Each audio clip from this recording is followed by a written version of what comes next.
Super विद्यार्थियों आप सबका स्वागत है आपके अपने YouTube channel Hindi classes NCERT and RBSE for मेधावी कौशिक। विद्यार्थियों, मुझे पूरी उम्मीद है कि आप घर पे हैं, स्वस्थ हैं, आपका अध्यापन कार्य निस्संदेह सुचारू चल रहा है। जैसा कि आपको विदित है, आपको पता है, मैं आपको हिंदी पढ़ा रहा हूँ। हिंदी के अंदर भी कोश बी और कोश बी के अंदर व्याकरण और व्याकरण के अंदर कनास नाइट और पक्कन चल रहा है वाक्य भेद। अर्थ के आधार पर वाक्य भेद कितने होते हैं? 8 होते हैं विद्यार्थियों। अब तक मैं 7 भेदों को बता चुका हूँ। आज मैं आपको अंतिम भेद कौन सा भाई 8वां संकेतवाचक क्या होता है और कैसे आप पहचाने कि ये वाक्य संकेतवाचक है, उसके बारे में ये वीडियो बना रहा हूँ विद्यार्थियों। मुझे पूरी उम्मीद है कि इस वीडियो को देखने के बाद में आप वाक्य भेद पहचान जाएंगे और पेपर के अंदर आप वाक्य भेद से संबंधित प्रश्न कभी भी गलत नहीं करेंगे। तो आज मैं बताऊंगा आपको संकेतवाचक वाक्य क्या होते हैं, उनकी परिभाषा क्या होती है, कौन कौन से उदाहरण होते हैं विद्यार्थियों। अगर मेरे द्वारा बनाई वीडियो को पसंद आती है तो इसे ज़्यादा लाइक कीजिए, कमेंट कीजिए, शेयर कीजिए विद्यार्थियों। और चैनल पे अगर आप नए हैं तो चैनल को तुरंत सब्सक्राइब कर लीजिए। घर पे ये खूब मन लगा कर पढ़िए, बार बार वीडियो को देखिए, जिससे प्रश्न गलत न हो। क्योंकि आपको पता है पढ़ाने का एक ही उद्देश्य है कि आपके कभी भी प्रश्न गलत न हो व्याकरण संबंधित। देखिए वाक्य भेद, और वाक्य भेद के अंदर क्या है? अर्थ के आधार पर वाक्य भेद आज कौन सा है? संकेतवाचक वाक्य। परिभाषा देखिए, जिन वाक्यों में एक क्रिया का दूसरे क्रिया पर निर्भर होने का बोध हो। जिन वाक्यों में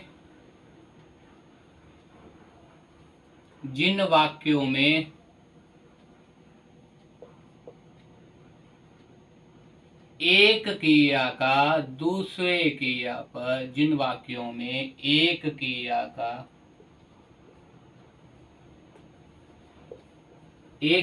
का दूसरी क्रिया पर, एक क्रिया का दूसरी क्रिया पर होने का, एक क्रिया का दूसरी क्रिया पर होने का बोध हो। बोध का मतलब पता चलता, होने का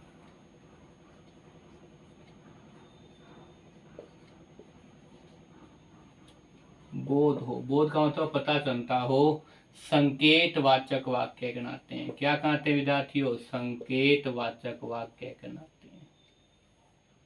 संकेतवाचक वाक्य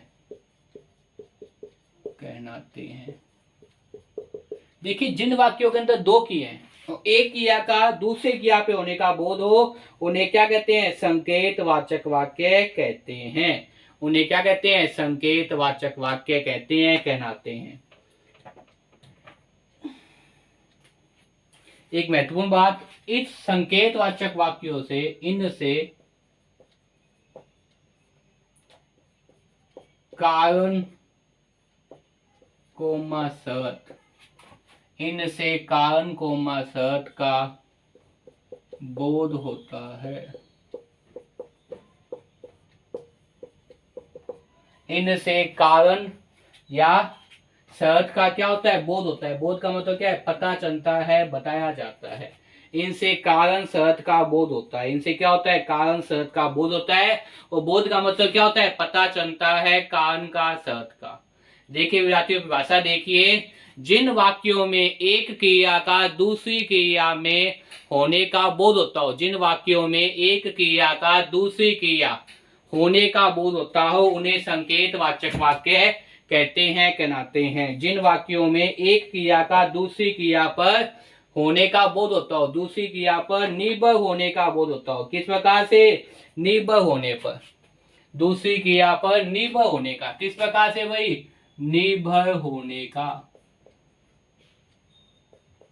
किस पर भाई? निर्भर होने का बोध होता हो, पता चलता हो। बोध का मतलब क्या होता है? पता चलना।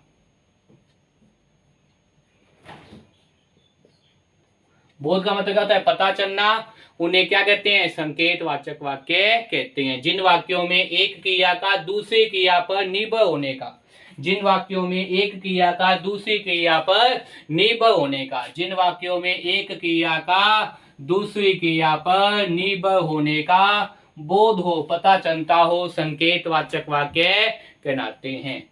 इनसे कारण या शर्त का क्या होता है? बोध होता है, पता चलता है। मुझे उम्मीद है आपको संकेतवाचक वाक्य की भाषा समझ में आ गई होगी। जिन वाक्यों में एक क्रिया का दूसरी क्रिया पर निर्भर होने का, क्या भाई, एक क्रिया का दूसरी क्रिया पर निर्भर होने का बोध हो, बोध का मतलब पता चलता हो, संकेतवाचक वाक्य कहलाते हैं। क्या कहते हैं? संकेतवाचक वाक्य कहलाते हैं। जैसे उदाहरण के लिए देखे विद्यार्थियों, आपको हम उदाहरण बताता हूं जिससे आपको एक, अगर मन लगाकर पढ़ोगे तभी पास होगे। देखिए, मन लगाकर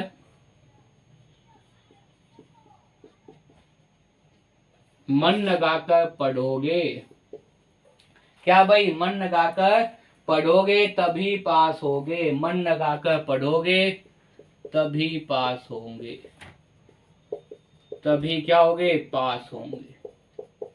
अगर आप मन लगाकर नहीं पढ़ोगे, अगर आप जी जुई करोगे पढ़ने में, तो कभी भी आप क्या है भाई, पास नहीं होंगे। देखिए, एक क्रिया का दूसरी क्रिया पे क्या हुआ है, निर्भर होने का प्रयास चल रहा है, निर्भर होने का पता चल रहा है। मन लगाकर पढ़ोगे तभी पास होगे।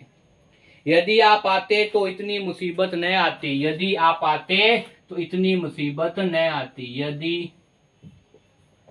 यदि आप आते तो इतनी मुसीबत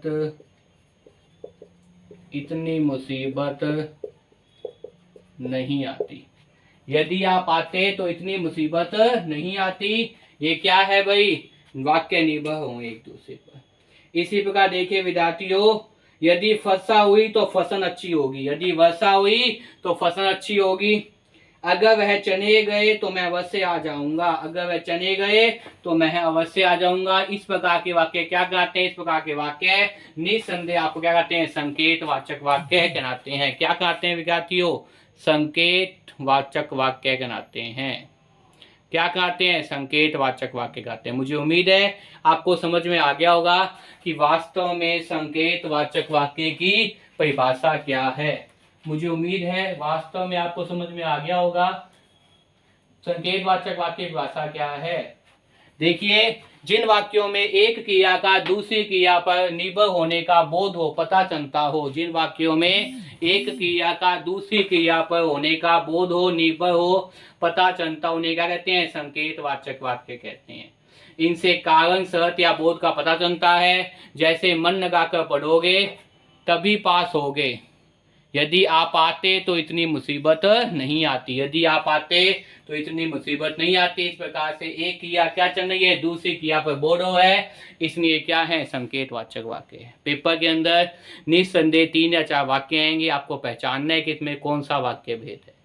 मैंने सभी वाक्यों की भेदों की आपको डिटेल से परिभाषा उदाहरण समझा दिए हैं। फिर भी आप बार बार देखिए और याद करने का प्रयास कीजिए, और घर पे आइए और वीडियो को देखिए और याद कीजिए विद्यार्थियों, तभी आपको समझ में आएगा संकेतवाचक वाक्य की भाषा क्या है और संकेतवाचक वाक्य कैसे बनाए जाते हैं। मुझे पूरी उम्मीद है इस वीडियो को देखने के बाद में आप उससे संबंधित प्रश्न कभी भी गंत नहीं करेंगे। तो घर पे आइए, सब्र करिए, खूब मन लगाकर पढ़िए, और मेरे द्वारा तैयार की वीडियो आपको पसंद आती है तो इसे ज़्यादा लाइक कीजिए, कमेंट कीजिए, शेयर कीजिए विद्यार्थियों, और चैनल पर अगर आप नए हैं तो चैनल को तुरंत सब्सक्राइब कर लीजिए। धन्यवाद।